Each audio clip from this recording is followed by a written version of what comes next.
first and foremost, farmers want to be safe going down the road, and which the larger equipment, if set up with lights and everything in an appropriate manner, can be very safe going down the road, even at nighttime.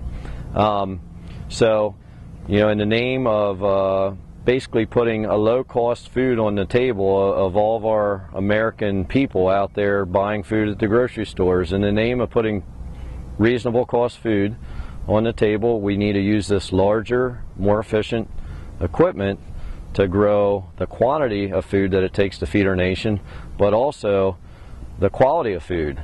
If the United States has a high level of quality and safety standards in its food production, and part of that's due to the efficiency and larger equipment that we use to cover the fields in a quick, timely manner. Well, currently, modern farming practices, the equipment's larger than it was 20, 30 years ago, and one issue that we've been having is that the road regulations are more geared to what used to be 30 years ago, and the smaller tractors, smaller equipment. What we have now today is much larger equipment that makes us more efficient in growing food and feed, but the problem is there's a little gray area whether we're totally legal in getting some of the big equipment around. So it's imperative that we take a hard look at right now, and which we're all doing, at trying to get legalized our modern larger equipment so that we can get around safely and efficiently.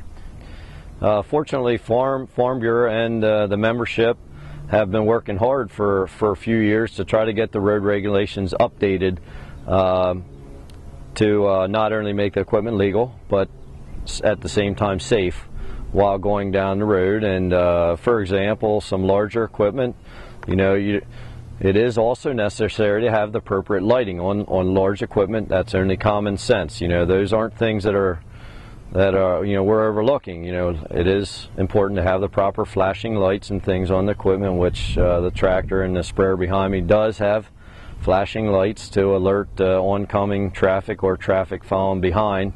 So you really know you're there. But Farm Bureau has been doing a real good job working with the legislators and trying to educate and bring them up to speed, and also the Pennsylvania Department of Transportation working together to try to come up with some common sense regulations.